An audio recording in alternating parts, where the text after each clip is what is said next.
OldGuyTalks.com is all about being a better man. Join me on this kick-ass journey.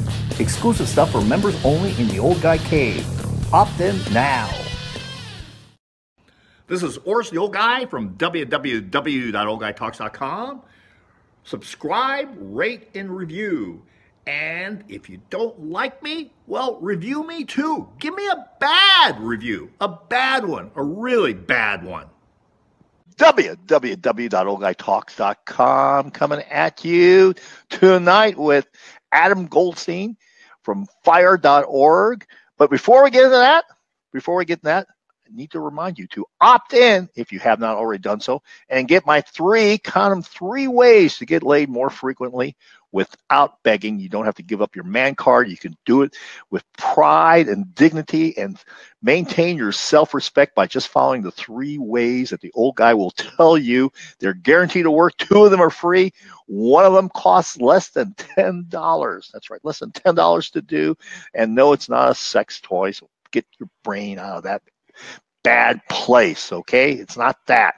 So tonight I got with me Adam Goldstein, and Adam works with an organization called Fire.org. Now, if you are a college student or have a college student who gets in trouble with the PC police on campus, you want to make sure that you call Adam and his organization, because they're there to help. So if for some reason your little munchkin who's off at a university, what's more appropriately called a re-education camp, if they're there and they happen to throw a taco-themed party, well, that's grounds for being brought in for a trial, for basically a trial for crimes against humanity. And get you in trouble real fast, and you think I'm bullshitting? Well, I am not bullshitting, because that happened to those sorority girls, and actually you're right there right now in Southern California. It was, I think it was the University of California. Was it Long Beach or was it?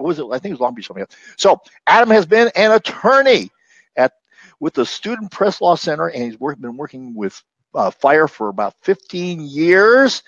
We're going to be talking about several things, including the top 10 dirty universities that stick it to students on political correctness and make you go through all sorts of crazy stuff, even to date. And we're going to talk a little bit about permission slips, about dating and consensual activity. That's right, consensual activity. So if you got kids, this is a triple X rated show. Don't if they don't know what consensual activity is, well, eventually they will find out. So Adam, thank you for coming. And my first question to you, sir, is, what the hell happened? And how did we ever need an organization like Fire and people like you to basically fight for our rights, for our kids' rights?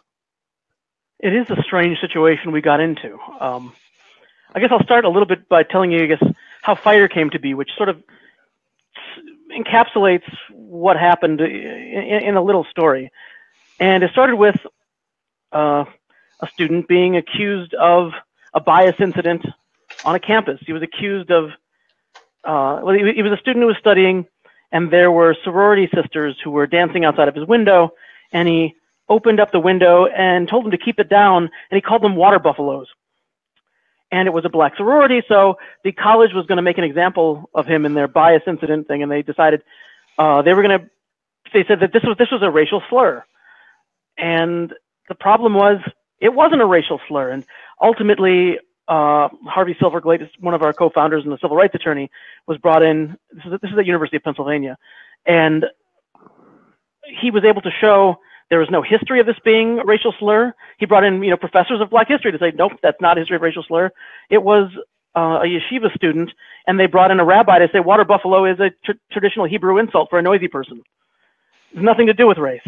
And the university never really did quite back down. They said they agreed to let him settle this. They said, well, we'll just settle it. You agree to take some re-education, and it'll be okay. And that was how Harvey decided, there actually needs to be a civil liberties organization, because it's astonishing that someone could be accused of something as disgusting as racism for just asking people to keep it down, essentially. Mm-hmm. And since then, it has not improved. That was 1999 was Fire was founded, and it has gotten stranger and stranger. So I guess the underlying question was, how did we get here? And there's a few intersecting threads to that. One of the big ones that isn't appreciated very much is the humanities expanded while STEM, science, technology, and math stayed roughly static in terms of their professorships. Because as the humanities expanded, we added African American studies departments, we added Asian studies departments, different foreign language departments. We didn't necessarily add African American math or African American engineering. So there's some political ideologies attracted to some disciplines more than others, and that's not a bad thing. It's nature. You will find there are more professors who are on the liberal side of the scale. If you look at it, there are more business owners on the conservative side of the scale. There's just some professions that attract certain types of people. And what has happened is now you have an average situation where your average institution will have 20 professors who register as Democrats for every one registers as a Republican, and the more elite the university, the more marked that shift has become. Not intentionally, but it has developed that way. So that's one piece of the puzzle. Well, yeah, I'm gonna back up, because you said not intentionally, but the whole merit-based system of hiring professors and tenure and everything else, that seems to be a very political thing, and you have to adhere to the liberal orthodoxy in order to get tenure at a university. Is that incorrect, or is that correct? I mean, it depends more on the disciplines. Like it's one of those things I call it's an unknown unknown, in that we hear about the times where there's a clash. We don't hear about the times when there isn't a clash. So Okay. If you look at certain disciplines where there's better representation for conservatives, like schools of medicine, for example. Surgeons are people who overwhelmingly identify as Republicans. There's no orthodoxy for that at all. But you do have this problem where, in the humanities especially, if someone has an idea that clashes with the traditional is the wrong way of putting it, the mainstream view of white privilege, for example, they will be accused of being academically inferior because they question whether white privilege is real. They'll say, well, you must not be good at your humanities discipline because you question white privilege. And often it's not that they're questioning that, there's a history of institutional benefits for white people. They're simply questioning, is that the primary determinant of outcome for someone's success in life? Mm-hmm. And if you get your bona fides attacked because you have that viewpoint, then it does sort of keep you out of the profession. Sure. Let's, I want to get back, kind of talk a little bit about the history of this whole thing. Can you give us a rundown on Title IX, where it started and where it is today? Because I think that's kind of an insane story. Sure. Title IX has gotten very, very weird. It started as good old politics. If you really want to get technical, you had Senator By from Indiana in the early 70s was frustrated he couldn't get the Equal Rights Amendment passed. And while they were considering this, they started considering the Higher Education Reauthorization Amendments of 1972. And, in the past, he had tried, as we used to do all the time, we still do sometimes, he had tried to tack on his equal rights bill onto unrelated bills, and had gotten stripped out every time because Congress said, no, that's not what we're deciding here. Well, when they were considering these higher education amendments, he essentially took what was the Equal Rights Amendment, saying that you can't discriminate on the basis of gender or sex, and he added the words "in higher education" and attached it to the Higher Education Reauthorization Amendment. So now it's relevant to the bill. So they actually got passed with essentially no debate. It was not considered, this was almost considered like, I don't want to say busy work for Congress, but reauthorizing existing things is not generally considered the sexiest thing to do in Congress. So there was no grandstanding. It just got reauthorized, and it also wasn't what people were fighting about at the time, because in 1972 they were also fighting about an expansion of the mandatory busing for desegregation. They were a big expansion of the Pell Grant program. So it was kind of on nobody's radar. So Title IX gets thrown in there. And at the time, they did sort of say, well, there's going to be this other thing about athletics. Right. You know, they said, well, we're not saying women and men should compete together. We're saying that they should have to have equal opportunity to compete. Mm-hmm. That eventually, in the Carter administration, they wrote regulations for how do you actually use Title IX, and they talked about the need to have equal amounts of money and equal number of opportunities for male and female athletes. Mm-hmm. And then it really wasn't until the Clinton administration where we started to see schools doing what's called leveling down. And I am going to get to the sexual assault stuff, but this is all related to it. Leveling down means, leveling down is eliminating men's teams to have an equal number of men's and women's teams. So the philosophy behind Title IX was to expand access for women in education and to expand opportunities for women in education. But then 20 years on, it started to become about giving equal opportunity, even if that meant cutting opportunities while giving no greater opportunities for women. Mm-hmm. And that's a question of what is the purpose of this versus like social justice in practice versus social justice theory outcomes. Like from a social justice theory outcome, it's totally fine to eliminate opportunities so everybody's equal. It's like I treat everybody equally. I slap them across the face. But from an actual social justice, if you actually care about expanding opportunity, this is heartbreaking. This is the opposite of what we were trying to do. We eliminated opportunities for men and created few opportunities for women too. It's not great. Part of this then ended up in this idea that, okay, if you have an obligation to treat men and women equally, to avoid this gender discrimination in schools, you need to have a process for adjudicating claims of sexual harassment. And sexual assault then became the ultimate form of sexual harassment. Now, on paper, all of that makes sense. There's a big flaw with that, which is that schools are not good at it. Schools are a bad place to have a sexual assault hearing, period. That is not a flaw in schools. That's not what they're for. They're not meant to be good at it. There's lots of things schools are bad at. You know, schools are bad at giving you a colonoscopy in most cases, unless it's a medical school. Schools are probably bad at masonry. I assume they're not very good at woodworking because these are not the things colleges are for. So for someone to say we are going to set up this entire set of alternative procedures to adjudicate wrongdoing in sexual assault cases is astonishingly misguided. And of course, the biggest problem I have with it is that these Title IX hearings, when they're adjudicating sexual assault, it's bad when someone's falsely accused. It's almost worse when they're correctly accused. And people will say, well, look, the justice system isn't good at this. It has its problems too. I would agree. The justice system historically has not done justice for victims of sexual assault. The problem is this: the worst case scenario, if you have a guilty person go into the justice system, is they walk free. The best case scenario, if you have a guilty person who goes to the school system, is they're expelled and they walk free. If the best case scenario of the school Title IX system is the worst case scenario of the justice system, why do we even have the system?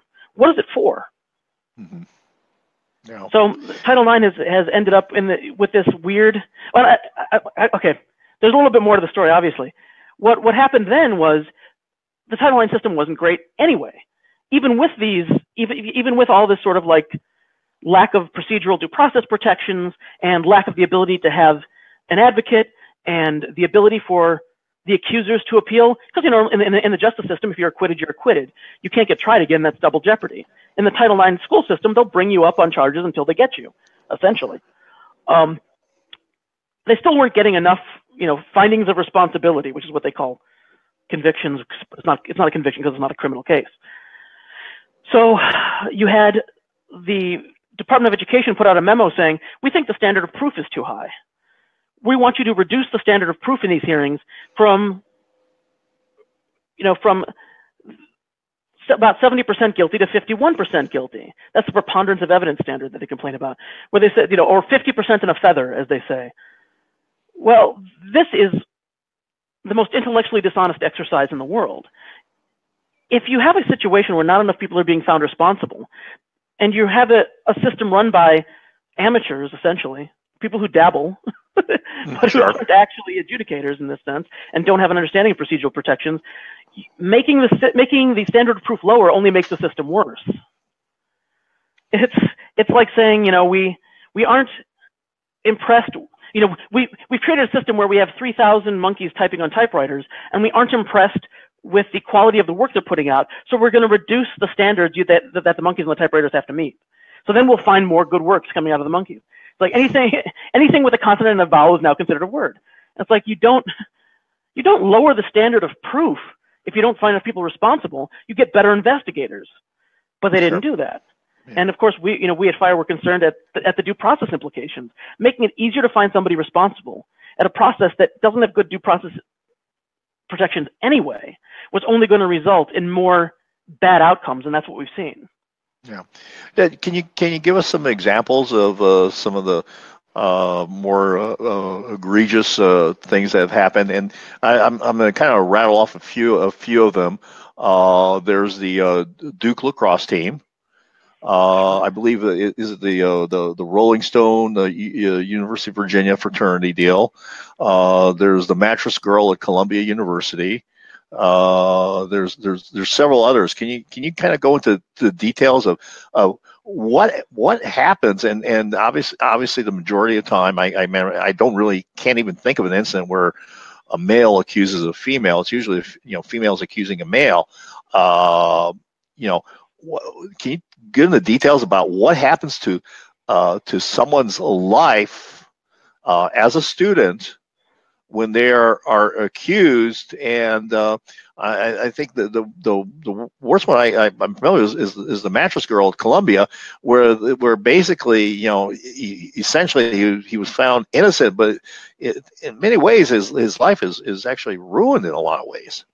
Oh, that's not even the worst one. The worst ones, at least in my view, there's been a few cases where the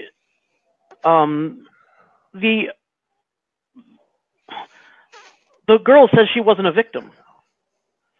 The guy says there was no offense here. The girl says there was no offense here, and the school still goes after the guy under Title IX. There's a couple cases like that. I'm blanking on what the schools were, but I'll tell you the fact patterns. Okay. One was a male athlete who was in a consensual relationship with a female trainer. She had been an athlete and then graduated a couple years before. And in the course of rehab, they developed a relationship. It was a consensual relationship, but the school had a rule that said athletic trainers can't be in relationships with athletes. So for whatever reason, they decided to go after the male student and took the position that it wasn't a consensual relationship because it was against the rules, even though at every step of the way, the athletic trainer, the girl, went to the school and said, "This is a consensual relationship. I have not been raped. I have no complaint. This is my boyfriend. There was no problem here." And they still suspended him. There was another case involving a kicker on a football team where somebody heard something in the other room, like they heard something through a wall, and they thought it was an assault. The girl has been consistent in saying, no, we were just horsing around. We had tickle fights and things at times. And they still went after that student. I don't remember the outcome there. But it made it into the news, and that this was an offense where there's no victim. Like there's no one says they have been assaulted. Everybody is consistent that they have not been assaulted. And the school is still using Title IX to go after these people. Those to me are even worse cases. Like in that, at least in the case of Mattress Girl, somebody says they were a victim. Here, there's nobody that says they were a victim. We're vindicating the rights of no one. Mm-hmm. Yeah, it makes you wonder who's in charge of the universities when this kind of thought process is going through, and they can, when there is no victim, there's clearly a consensual relationship situation, and they continue to pursue this. Why? I mean, it just baffles me. Because that's the first time I've ever heard of those situations. So it baffles me that would be a situation. I mean, who pursues this? Who's the driving force behind something like this? Well, I think one thing that gives a little window of insight is the Laura Kipnis situation at Northwestern, which you may have seen about. But this was where she ended up writing a book. There was a professor at Northwestern who was accused of sexual misconduct. He had a relationship with a student, and the student, I guess it didn't end the way she expected it to end, and made an accusation, and he ended up leaving sort of under a cloud of suspicion. And Laura Kipnis, as a professor there, wrote a book about this that was sort of defending him, saying, you know, I don't think it's necessarily impossible for a student and a professor to have a consensual relationship, depending on the student. I mean, it's not saying that every one of these relationships is okay, but saying that it's not necessarily bad for women, and it's not necessarily against a woman's desire to have a relationship with a professor. And from that sort of second wave feminism standpoint, if I, as a woman, want to be in a relationship with a professor, isn't the feminist thing to allow me, as a woman, to have my own autonomy and make that decision for myself if I'm an adult? And she was brought up on Title IX charges for having written the book, saying that there were students who said they felt unsafe. They felt that her writing this book made them feel like they wouldn't want to report wrongdoing because they weren't being taken seriously. So the university investigates her for Title IX for a long period of time, and they won't come to a decision. So finally, she ends up going public with the fact that she's under this investigation because she criticized Title IX, and the university decides she didn't violate Title IX. So then she writes an article for one of these. It was either Inside Higher Ed or Chronicle of Higher Education about this whole process. And there are 2 more Title IX complaints against her for the article about the other Title IX investigation. They subject her then to a second investigation. At the end of the day, she's cleared of all these Title IX charges after 2.5 years. Mm-hmm. All she did was question whether we are using Title IX in a way that benefits women. She herself is a feminist. She supports feminism, maybe not, you know, modern third wave feminism, but she's a second wave feminist. And so it would be wrong to say she was against women. But all she did was question the system, and that made her an enemy of the people who ran the system there. So this is not true of every school, but there are people who view, you know, questioning the orthodoxy of Title IX as an attack on Title IX. Yeah. Well, you know, during the Obama administration, it really got ramped up, and it seems like it was just put on steroids in a lot of ways. I mean, what happened there, and when they kind of set out their new, I knew they set out new regs, and it seemed like the campus PC police were energized and ramped up. Well, they didn't even put out new regulations. This is a little bit. It's a little bit technical, but it's worth going into. In that there's really 3 levels of how rulemaking works in the federal government. You've got laws. Congress passes them. The president signs them. Schoolhouse Rock. We understand laws. Then there's regulations, where you have an agency under the executive branch will promulgate what they think the rules should be for enforcing those laws. There's a chance for notice and comment, and then the agency enacts these regulations. And then beneath that is what we call SubRegulatory Guidance. This is something that isn't a law, it isn't a regulation, it's how we, the agency, interpret the laws and regulations at this time. Now, the basic rule for SubRegulatory Guidance is you can't change a law or regulation with it. You can only fill in the blanks where it's not clear. Mm-hmm. This is what the Department of Education used to redefine the standard of proof. Now, the Department of Education had never said what the standard of proof should be. It let different schools sort of do what they thought was right, which is not totally unusual. I mean, our entire justice system works that way, in that, you know, the Second Circuit of Appeals and the Fourth Circuit of Appeals can decide cases differently, so the Supreme Court can see how it actually works and pick the best result. So it's not that unusual that the Department of Education wasn't going to tell every school how to run your justice system, because they want to be able to see, okay, this one works, this one doesn't work, and then over time we'll develop a good one.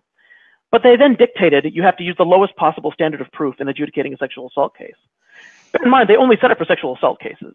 Schools were still free to say, oh, it takes more evidence to prove you're a cheater than it does to prove you raped someone.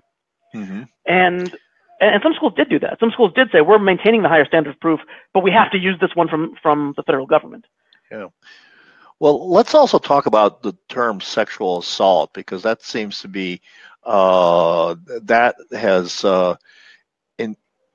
encompassed many things lately, and seems like and you know, rape is a very specific crime, and it's a horrible thing.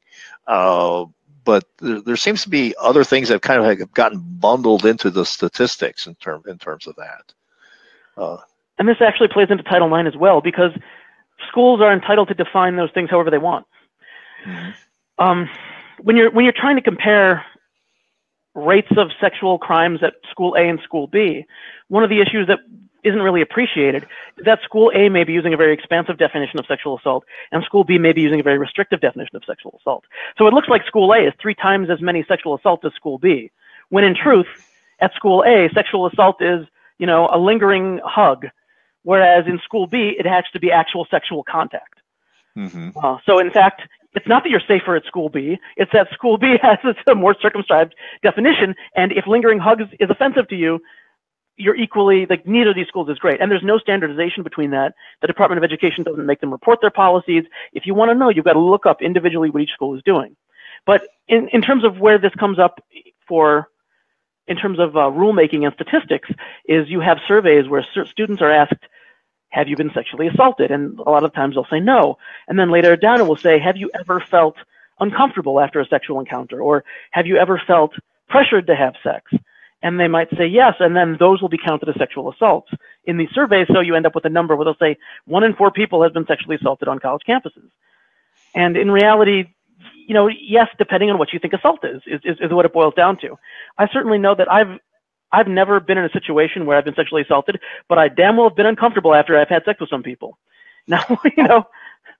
Yeah. I mean, I was like, gee, that wasn't the greatest decision I made that night. I mean, yeah. Who's been like, oh my God, I had sex with that person, and you know, I mean, I'll say I've been on both sides of that equation. You know, if you haven't occasionally had that morning after, then you just been a little bit cleaner than the rest of us, I guess. Well, I mean, God bless you. Yeah, I think if we're all going to be honest about this, I think we've all been in that situation, and you know, and it gets back to this whole thing about, you know, the relationship changes after a while. Yeah, especially in college, where you're kind of learning, and you have different relationships with different people at different times, and some break off nicely, you're friends, some break off and you hate each other now, and maybe you'll be friends later on. You know, I've experienced a lot of that, you know, and you know, where, you know, I've had great relationships afterwards. You know, we didn't like each other afterwards too. We mutual nice parting of the ways, you know, kind of, you know, people, I have not had this, but I've heard stories actually, you know, where all your laundry gets thrown out the window. You find out, I've never been there myself either, but that does happen. Yeah, oh yeah, that does happen. Yeah, I actually know somebody that did that. That was actually the woman who did that. Basically took all her ex-fiance's clothes and dropped them on the front yard of his parents' house. I'm sure I would have loved to been to see there and film that. Oh yeah. You know, and you know, that kind of stuff. It's just like, it's like normal human behavior, and it seems like a lot of this stuff is trying to I want to say criminalize normal human interactions in a lot of different ways. But this whole concept of being uncomfortable. So let's go back to this uncomfortable thing, because we hear about this, and quite frankly, you know, up until about 2.5 years ago, I started to get into this, and I was just like going like, what? You know, you can't. That can't be true. That can't be true. And it was true. It was true about all the stuff that's happening on college campuses, and the sheer fact that one person is offended means that everyone has to modify the behavior. And I think the one that really struck me was that unfortunate. I believe it was at was it at Princeton or Harvard or Yale? It was one of those three with the Halloween costumes. Mm. The That Halloween. was Yale. Was it Yale? Yeah. And this is a little bit back to the idea of one of the other things that, going back to that original question of what the hell happened, a little bit of this is this idea of in-group versus out-group identity and how we've prioritized it. And what I mean by that is we used to be interested primarily in out-group identity, like the US. We were the melting pot. That was what we did. We absorbed people, we made them part of our family, and the color of the American family continued to change and develop over time. And that was our strength. It was the one place where you could go and be there. You know, you couldn't go to Russia and be Russian, but you could go to America and be an American, and that meant something. Mm-hmm. And over the last 30 years, we've eroded that idea to the point where it's no longer about the out group, it's about the in group. It's, oh, you're Asian. Let me tell you about all the great resources we have for Asian students. We have a separate Asian orientation, and there's an Asian house where people live, and there's Asian graduation. And you'll see this for different demographic groups where we've programmed further and further for people to spend more time with people like them. And I should say, I see this in a peculiar way because I've got a really messy DNA makeup myself. Let me say that about it. My mother is North African. Her father was Sicilian. Her mother is Habesha from Eritrea, with Ethiopia at the time. And my father's family is from Russia. So this idea of in-group and out-group was always strange to me because the only person I've ever known with my demographic makeup is my sister. And we've hung out as much as we need to. We've learned what we can from each other. So this idea that like I should identify with one group or another was always strange to me. But I sort of watch it happen. And the problem is, the more you program people to interact only within their own circles, the less sympathetic, the less empathetic, the less understanding they are of other people and their transgressions. So this is a little bit of where the concept of a microaggression comes from.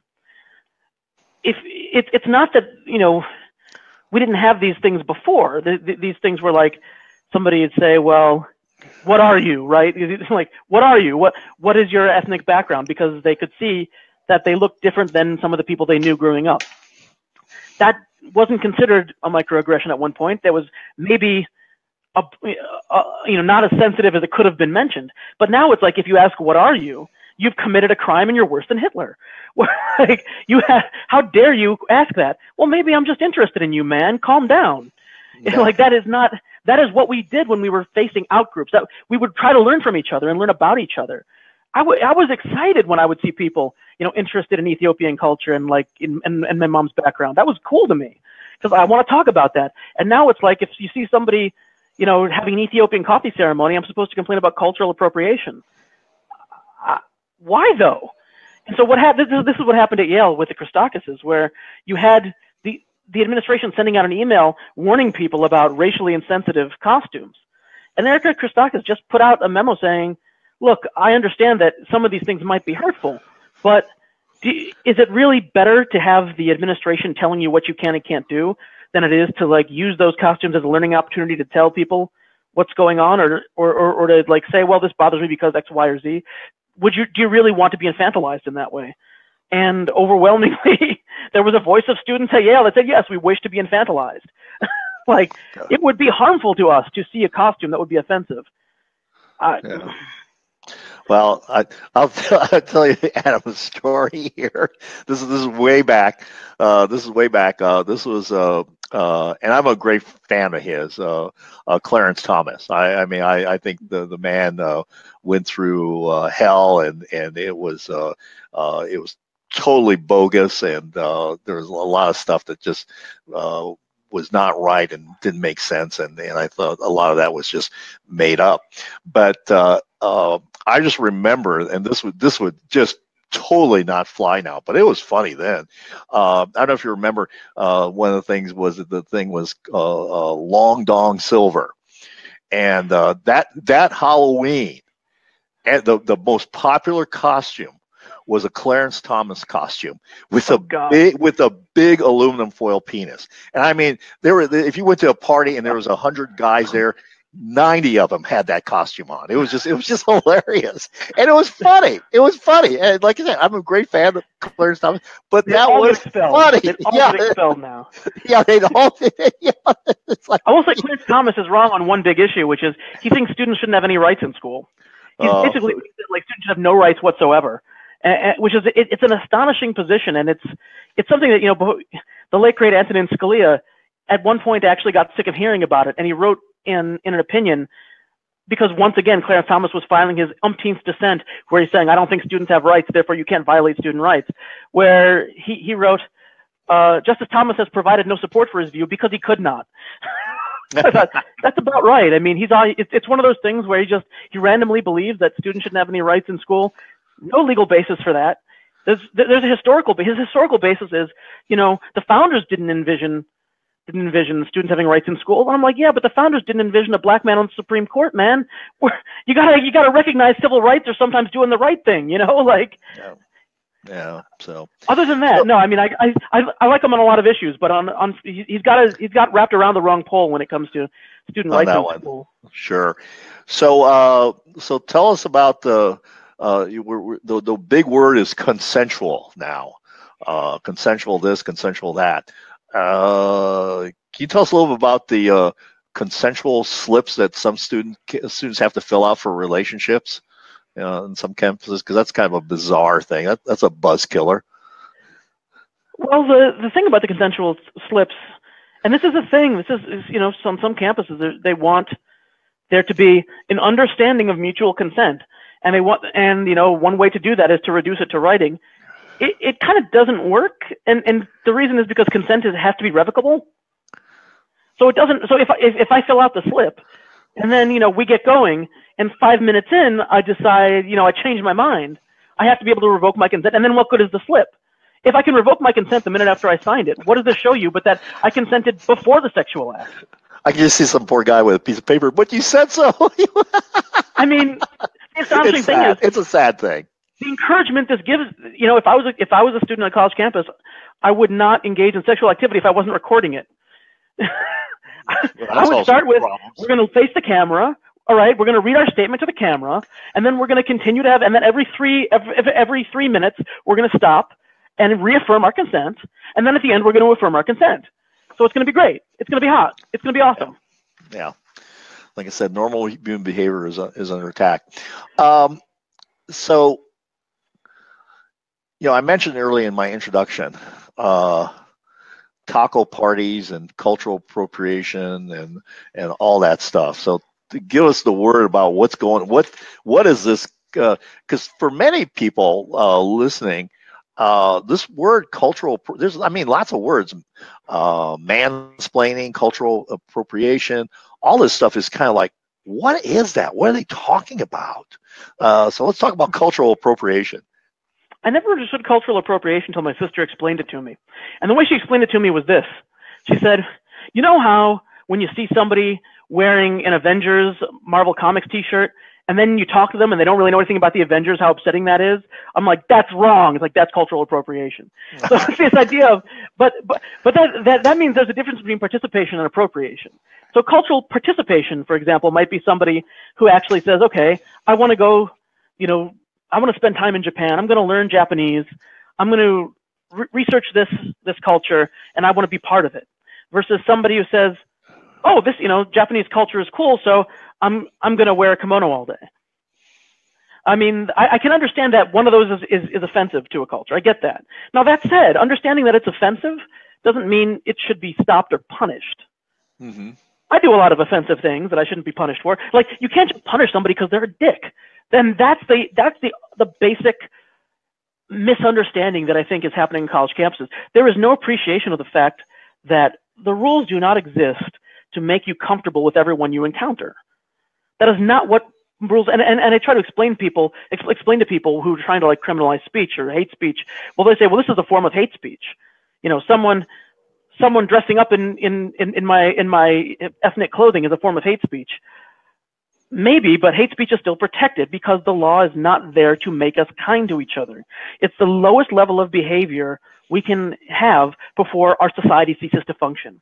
That's when things become illegal, when it jeopardizes the functioning of our democracy. And somebody wearing a T-shirt or somebody wearing an ethnic hat does not do that. So you are free to not like them. You are not free to try to punish them for it. Yeah, you bring up the kimono thing. There was that thing, I think it was in Boston, where the Japanese community were having a cultural awareness or whatever, and they were having people get dressed up in kimonos, and a bunch of social justice warriors came out and said, "Oh, that's cultural appropriation. You're being offensive." And the people that were the Japanese people that were putting on the event were going like, "What are you talking about? We want them. We like them putting on the kimonos. We want them to have that experience of what it's like to wear a kimono." And actually, they're very comfortable. I have one. My mother-in-law brought me one back from Japan, and she brought me one. They're very comfortable to wear. So I guess I'm being a cultural appropriator in the privacy of my own home. But there won't be any. There's not going to be any pictures of that on the internet. It goes back to these ideas of like in-group versus out-group, where people are saying, "Oh, out-groups are, they're trying to police other people's groups." And you see this, it's that same thing with like, there was a school where students did like a try on a hijab day, which, some people criticize for lots of reasons. But one reason some people criticized it from, on the left side was that's cultural appropriation. But the students were saying, no, I actually want people to see what it's like, that it's not like, covering yourself. It's like, it's not an oppressive thing. It's a light scarf. It's not the end of the world. Like, I want people to see my experience of it. And they still got criticized because they were helping people culturally appropriate the hijab, as if the danger was that people were suddenly going to start wearing them as fashion statements, and then what happens? And like, and in what way would that be bad? Like, what's the end game that says to you society will cease to function if someone wears a hijab? Yeah, because that's the part I'm not getting. Yeah, well, there was that the incident in Southern California at one of the UC schools where some sorority girls had a Mexican themed party, and they wore sombreros, and they got into a lot of trouble. Are you familiar with that situation? What happened there? It's blending together with a lot of them, because I've seen this pattern over and over again.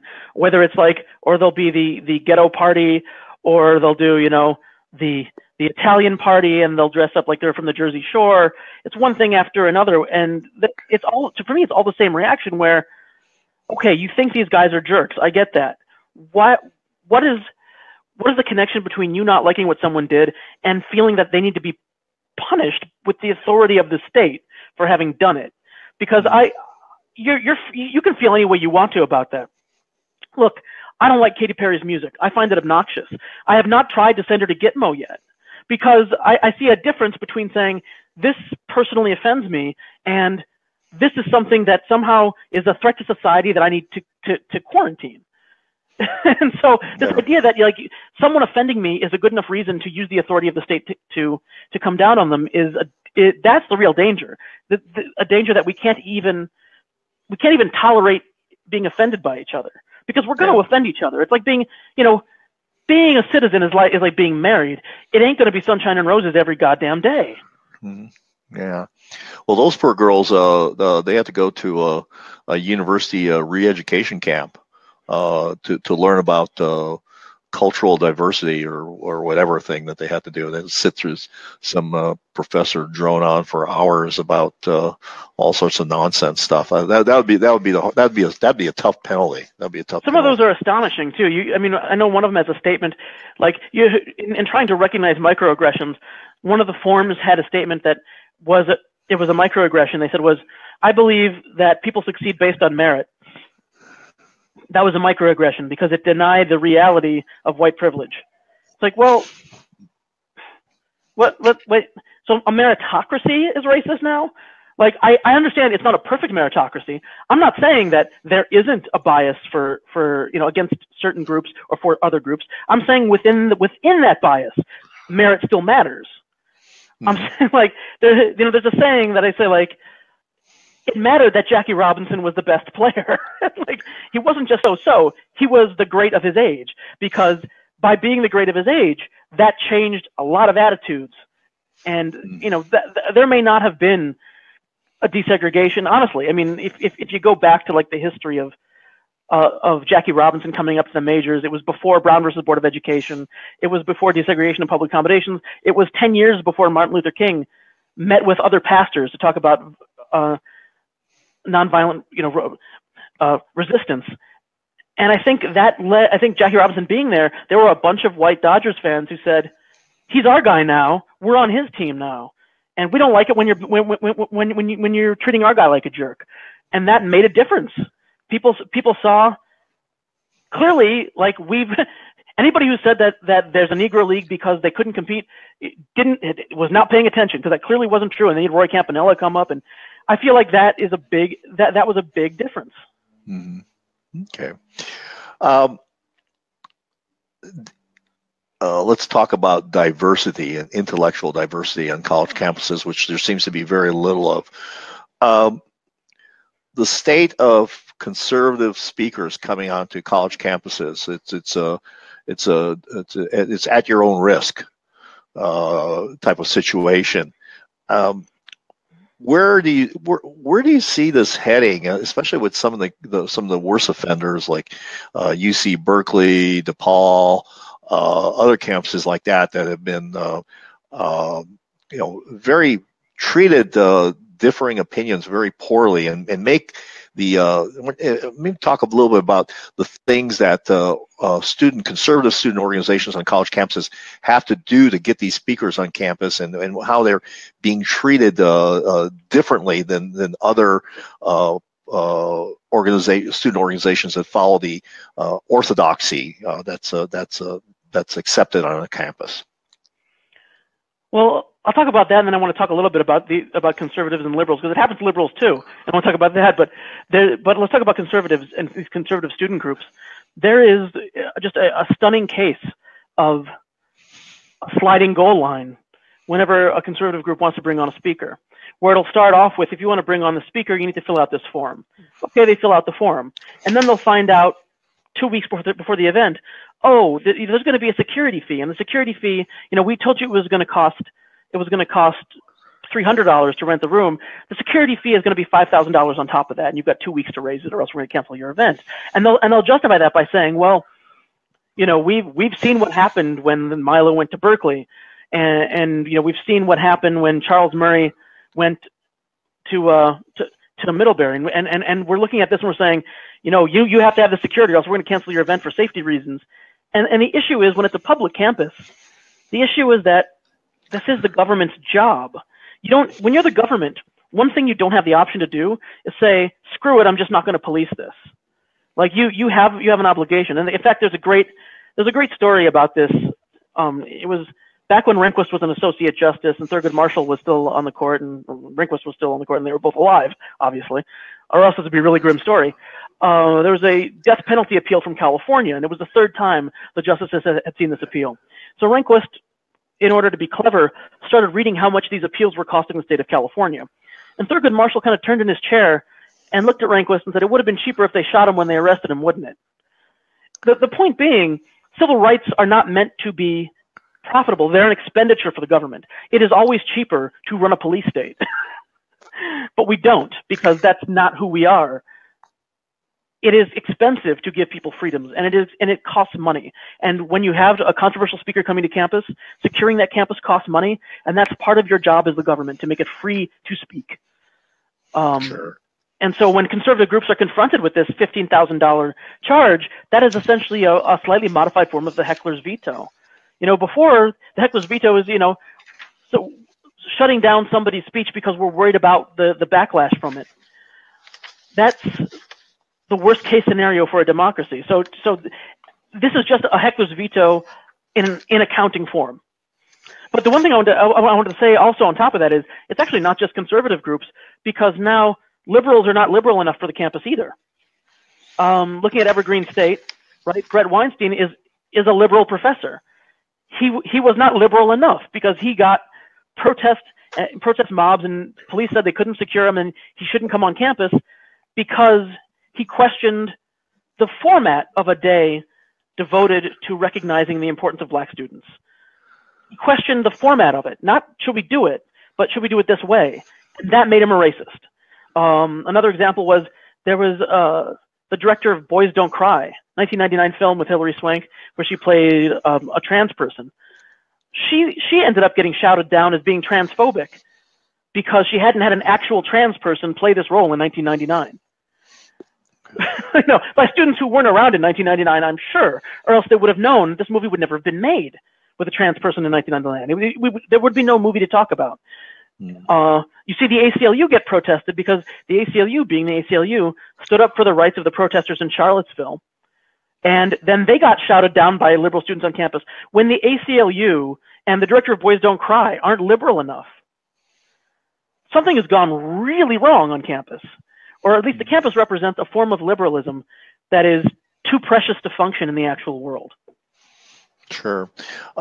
Since you brought up Evergreen University, I want to get up into the Fire's top 10 list of the most egregious schools for violating students' rights. So you want to try talk about a few of them and why? There's some that don't surprise me, and there's some that I'm not familiar. I'm surprised, especially I'm surprised like some of the tech school like Rensselaer, Drexel. So let me just read through the list here. Rensselaer Polytech Institute in New York, Drexel University, Philadelphia, Harvard University, no surprise there in Massachusetts, Los Angeles Community College district. I think actually that's where the sorority sombrero party occurred. Fordham University, right. your alma mater, making me proud as usual.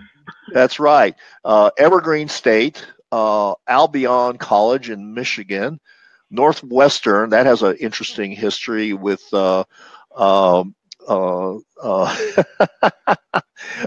with some people putting out, doing some graffiti. It turns out that they were trying to blame other people for the graffiti. The two students, I remember that one. Not to mention the thing at the Air Force Academy, which was a very sad incident. University of California and Texas State University. So kind of how do you get into this top 10 list?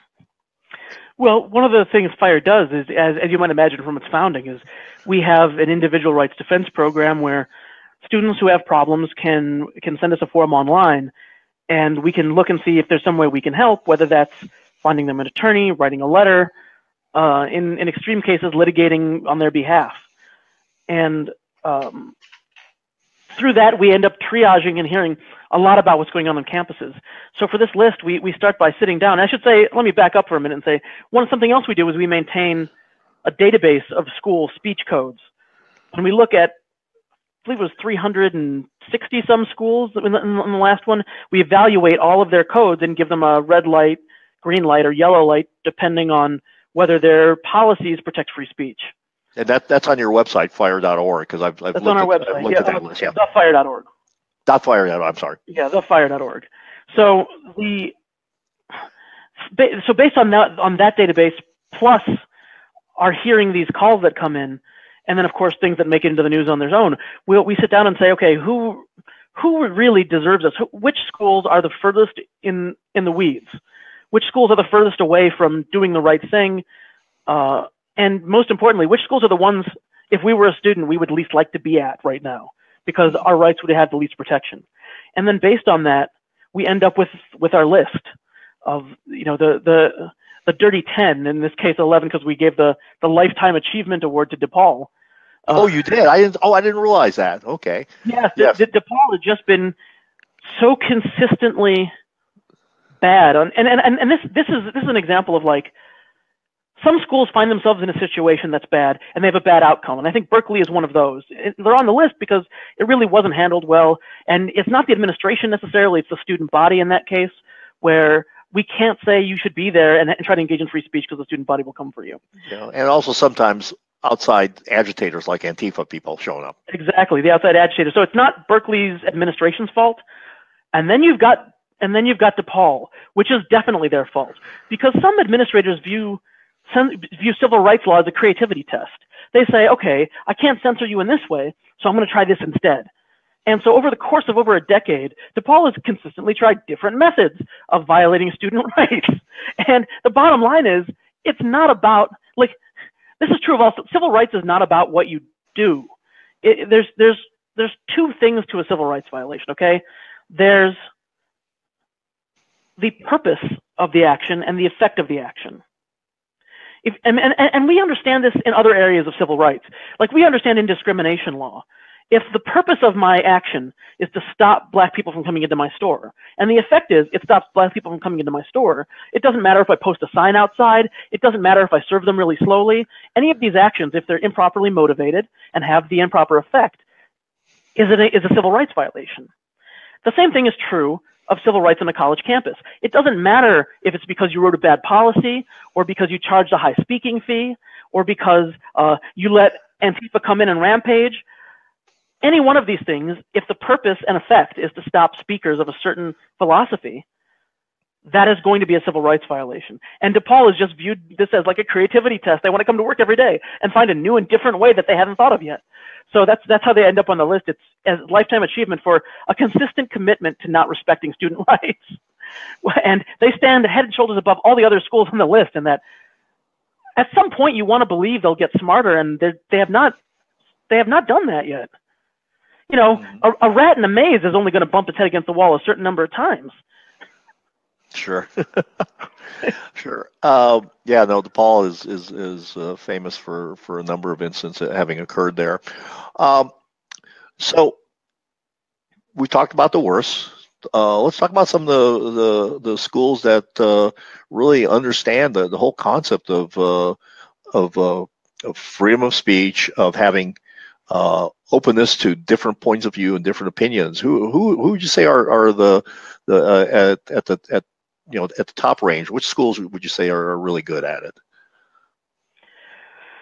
Well, let's see. We've got a list of green light schools that have agreed to have good policies. There's 30 some of them now, I think, and out of 360. Wow. Oh, then that even that is considered pretty good for ours. You know, I'd say the University of Chicago is one that stands out head and shoulders, because we have this thing called the Chicago Statement, which is sort of a statement of the value of free expression, because it started somebody at the university, a law professor at the University of Chicago wrote it. Right, I remember We've then that. modified it for other schools to adapt. College of William and Mary, George Mason University, University of Tennessee at Knoxville. There's a number. I mean, there's a lot of schools that are doing it well. Now, the one caveat is actually in my hometown, Arizona State is a green light school too. Arizona State, absolutely. And fabulous journalism program too. The wrinkle is that these promises are only as good as the willingness of the administration to protect them, which is why, you know, I spent 7 years in undergrad and law school at Fordham, and Fordham shows up in this list. I was the editor-in-chief of the campus paper while I was there, and we wrote without any restriction, and I wrote or edited, I published anyway, incredibly upsetting stories. You know, we had a story where one of their vice presidents, who had denied the formation of a gay rights group as inconsistent with Catholic doctrine, ended up being outed as gay because there was a sexual harassment lawsuit against him, and his defense was that it was a consensual relationship. Not once did the administration try to stop that story, but, you know, that was 20 years ago, and we ended up with different people in charge, and it just takes, you know, you change one guy sometimes, and those promises go out the window as soon as he feels uncomfortable. So these are good schools. They could turn on, you know, and that's why we look for things like the Chicago Statement and the policies, because it's a little bit tougher for someone to come in and change the rules. They can do it in some cases, but, you know, it's kind of like it's God. You know, he can't make rocks he can't lift, or can he? I don't know. But a school can't make a policy it can't change eventually. Yeah. So where do you see this going in the next few years? I know that we have a change in the Department of Education with Betsy DeVos and how she basically pulled back on the Title IX regulations and things, and of course some universities are saying, well, we don't care, we're just going to continue on with these bad policies irregardless. Where do you see this? Is this trend going to continue to get worse, or is it going to get are we at a point where we're kind of getting some sanity back in the situation, or what do you see here over the next maybe 4 or 5 years?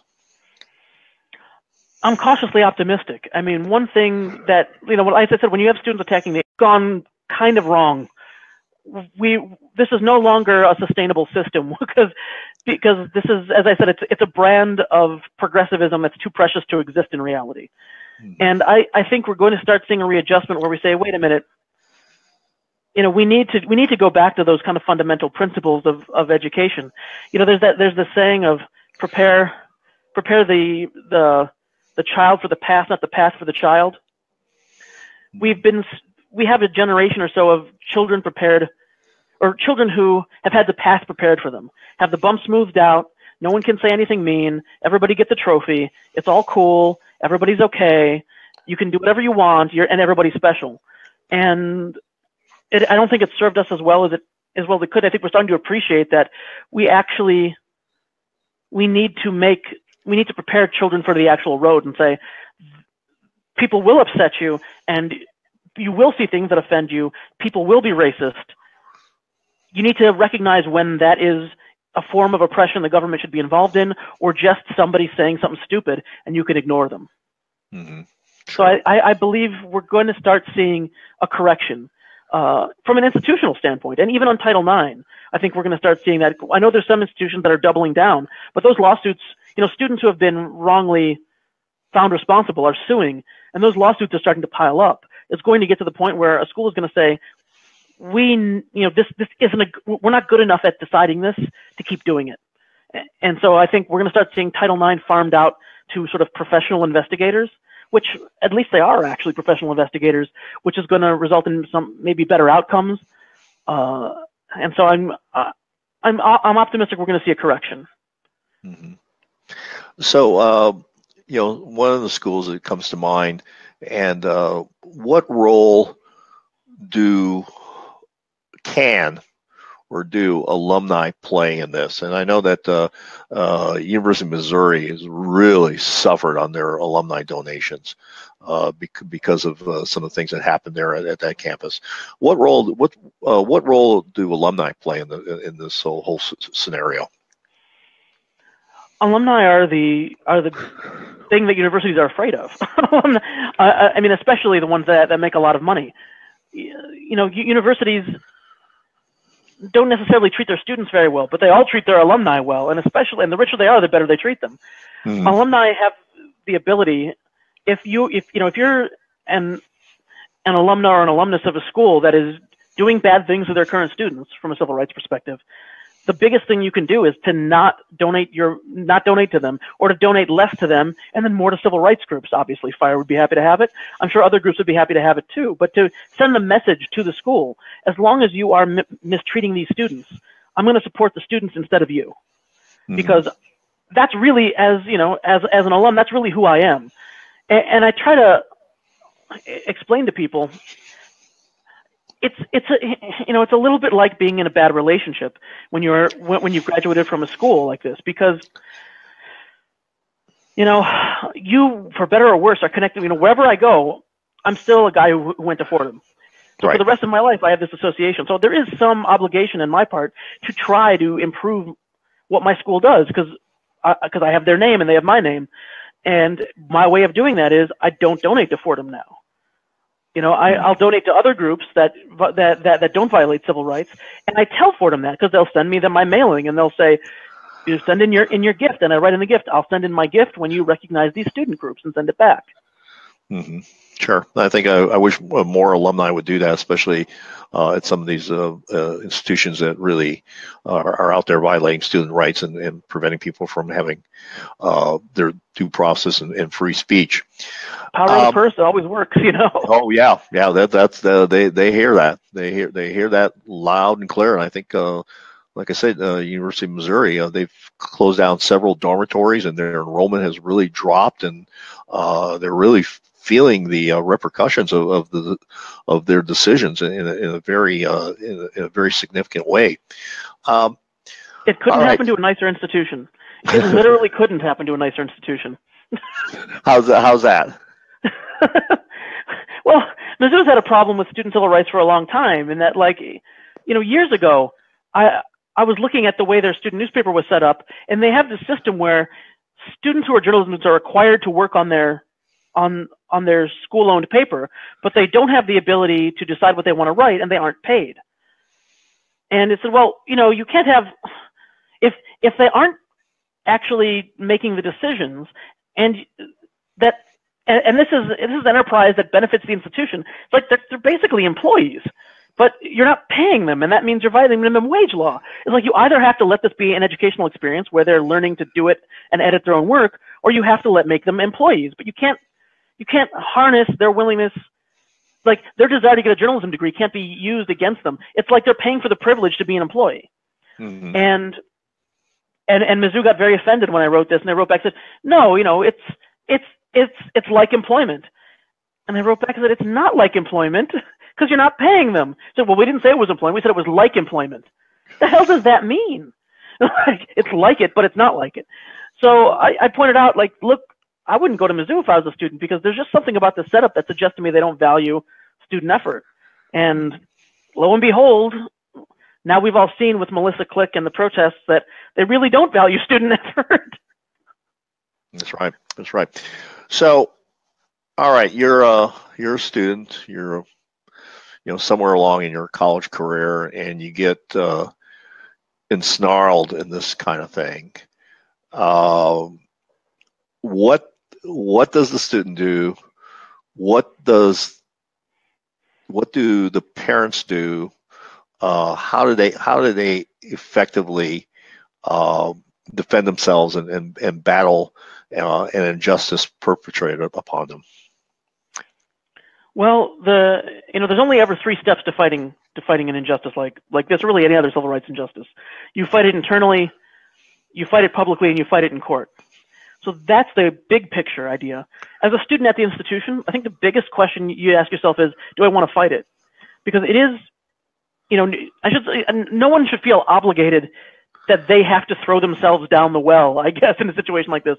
If sure. You'd rather graduate and then write back, I'm never sending you any money because you were a jerk to me, you can do that too. But of course, there's some times where you don't have that option, like where they expel you. Like, there's times where you can't just write it out. In a situation like that, then the most important thing, I think, from the beginning, number one, understand that every part about this process is going to suck, and some things are going to suck more than others. That's important because you'll have those times where you'll just like want to sit down and cry, and you just need to understand this is gonna be uncomfortable as a student. Mm-hmm. The second thing is to think about what is it you actually want, because at some point in this process, you're going to reach the right person at the school, and they're going to say, well, what is it you want to make this go away? And you need to know what that is. Whether it's I just want to go back to class, or it's I don't want to go to your dumb school anymore. I want my tuition back. And obviously, there's people like Fire to help. Certainly give me a call. If I'm not the right person, I will find the right person for you. As a parent, this is where it gets really tough, because it's always harder to see your kids go through things than for you to go through things, obviously. Mm-hmm. The most important thing, I think, for a parent is if you have a trusting relationship with your child, get them to sign a FERPA waiver. FERPA stands for Family Educational Rights and Privacy Act. If you have a child who's in higher education, the school doesn't actually have to and isn't actually supposed to tell you things about your child without their consent. So once you have this waiver, now the school can actually be candid with you about what's happening. You can see the evidence for yourself. And the other piece of advice, I would say, this is going to be counterintuitive. And certainly if you feel like this has reached the point where you need an attorney, get an attorney. Don't send the attorney in right away. Talk to the attorney. Have the attorney ready. The problem is once the attorney goes in to talk to the school's attorney is going to talk. And any chance for a quick resolution is out the window, because now the attorneys are going back to their parties and talking, and this is going to take more time and become more expensive. It's worth it at least once to try to have a conversation as a parent and say, what actually happened here? And, for sometimes if it's not that big of an offense, you actually can reach a resolution there. Sometimes, if we're talking about like a minor in possession kind of thing, the school is not necessarily benefited by trying to railroad your child in this instance. There's no kind of like anti-drug group that's saying you need to kick every student off school who has a drug violation, you might be able to actually reach an accommodation. If you're not going to be able to do it, then yes, then you can send the attorneys out there. But it's worth at least trying once as parents to sit down with the dean and say, how can we actually make this? And that's true whether or not your son or daughter did it, I should say. Because like it's not as if your child doesn't deserve help because they did it. Most of the time, the things that they did are going to be these like underage drinking types of offenses where, yeah, it may be, or they posted something offensive on Facebook, in which case they shouldn't be punished at all. But you can say, yeah, I don't like that they said that either. That's not a reason to kick them out of the school, and let's figure out how they can stay in school. Mm-hmm. That said, if it comes right down to it, and you've got a civil rights problem, call fire. That's what we do. Okay. So if somebody calls you, what's the process? What happens? You get a call and says, okay, I wore a sombrero to a party, and that was deemed cultural appropriation. Now I'm being basically targeted by the university administration. What happens when they call? What happens when fire gets involved? First thing we'll do is we'll ask for all the records they've got about it, all the records the student has, and then if they need to get more records, we'll help them through the process of requesting those records, and we'll look and see what's going on here because we just want to know what the school actually said. And sometimes it'll be, yes, they were wearing a sombrero and they were also firing a gun into the air type thing, and say, well, the school's dumb to mention the sombrero, but at the end of the day, you're going to be kind of boned because it's going to be tough to defend that one. But assuming there's nothing else there, and it's just like the school really is trying to punish them for this, start by writing a letter to the school from fire saying, if you don't, get right with the Constitution, so to speak, then you can expect to hear from us again. Then we'll go public with it and give them a little bit of humiliation for it, or a lot of humiliation, as the case may be. And if that doesn't work, then we've got an attorney referral list of attorneys who will take on these cases, a lot of times donating their time, other times doing it on a contingency fee basis, because you can get attorney's fees for civil rights violations. And the school will then, on a case like that, I think would almost certainly be sued because that isn't that tough of a case. That's more like just go and pick up the check. So okay, and if somebody wants that money, they're going to go get it. So what have been some of the larger award settlements that you've seen in these kind of cases? Oh boy, well I know the Evergreen State was $500,000 for the Weinsteins, because Brett's wife was also a professor there, and they both left. Valdosta State was, let's say, $900,000. I think was the settlement. Valdosta State was a student who got expelled essentially because he mocked the president. The president at the time had this like pet project of a parking garage, and he mocked the president's parking garage by they were going to name the parking garage after the president, so he called it the President so and so. It'll come back to me, the president's name, but anyway, President so and so Memorial Parking Garage, and posted this cartoon on Facebook. And the president claimed that because it said memorial, it was a death threat. Oh, okay. And expelled the student, and that ended up being a $900,000 settlement. Oh. So that's the right range. Usually I'd say somewhere between $250 to $500 is pretty standard. $900,000 is overperforming. Okay, sure. For lawyers, though. Yeah, well, I'm sure that the bigger the university, the bigger the settlement too, and the bigger the fight, the bigger the fight. The bigger the university, at least, it's weird because the bigger, at a certain point, the bigger the university has a lot more smart people and ends up acting smarter earlier. So the attorney fees don't accrue as long because there's somebody in authority who will say, no, this is stupid, give them what they want, make them go away. It's those upper mid-sized universities where they're big enough to have the money, but there's nobody clever enough to figure out how to keep it. Oh, okay. All right. Okay. All right. Well, Adam, I really appreciate it. I think this was very, very interesting to our viewers and to get an idea about what's actually going on college campuses and the lunacy. And I think that's a appropriate word for it, the lunacy that goes on with a lot of this stuff, and what's term when normal behavior is termed basically offensive and deemed necessary to be punished because what may be offensive to one person is funny to others. And it's a chilling effect. I know there's lots of comedians that won't go on college campuses because of this, because of this lunacy.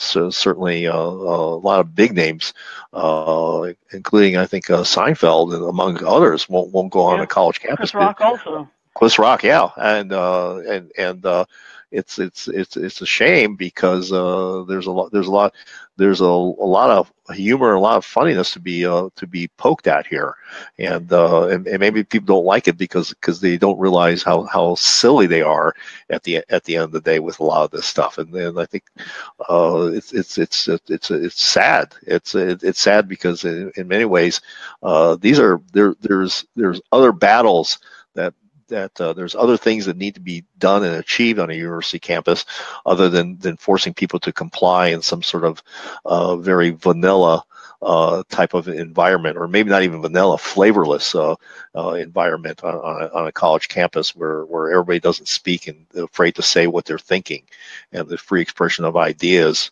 is no longer celebrated on college campuses. So, the Supreme Court has made the point many times that on a college campus we expect to see more speech than the rest of the population, not less. It's supposed to be a place for experimentation and learning and developing into who we are as people. And it's become the opposite of that. It's become the place where it is the most dangerous place to speak freely. So I'm cautiously optimistic we're going to see a correction. All right. Okay. Well, Adam, I want to thank you for being here on oldguytalks.com. We'll have to maybe have you on. Actually, I'd like to get actual student who has been through this, who's already graduated. Obviously, you don't want to have that's out of the clutches of the potential re-education. I think we can hook you up with some. Yeah, of a re-education camp that they would have to attend because they already have their degree. I'd love to get like I think a lot of our listeners would like to get a firsthand kind of an idea about what it actually feels like to be in the crosshairs of the social justice warriors that exist on college campuses, because I think it can be a very nerve-wracking, a very scary, and a very experience that will really take you up and down in all sorts of emotional areas, and I think the students that have fought this and have won are to be commended, because litigation, or I'll call this litigation, whatever you want to call this process. It's not a pretty process. It's actually pretty ugly, and there's because there's lots of attacks on your personal integrity, your values, and who you are as a human being, and so it's that can be a very trying time for that kind of person. So folks, this is Oris the Old Guy from www.oldguytalks.com with Adam Goldstein from thefire.org, thefire.org. Take a look at their website. It's well worth spending a little time. I would suggest, though, if you do, you are going to need a drink because the stuff that you see there will make your blood boil to a large extent, because you have no idea how crazy it is on a college campus at this time in the 21st century, and the things that are going on, some of the things, and the Orwellian atmosphere that exists on many college campuses, where you are persecuted for not being part of the common orthodoxy that exists on a college campus. So, folks, that's all I got for you. This is Oris the Old Guy from www.oldguytalks.com signing off. And remember, it's all about creating a kick-ass life. Do opt in. There's more stuff coming. and more of this later on. Take care and create a great life for yourself and those that love you. Thanks for listening to this podcast, and subscribe, rate, and review us, please. That's right. Subscribe, rate, and review us. If you like this, there's more of me at www.oldguytalks.com. Opt in there, and you'll get my 3 ways to get laid without begging. That's right, 3 ways to get laid more often without begging.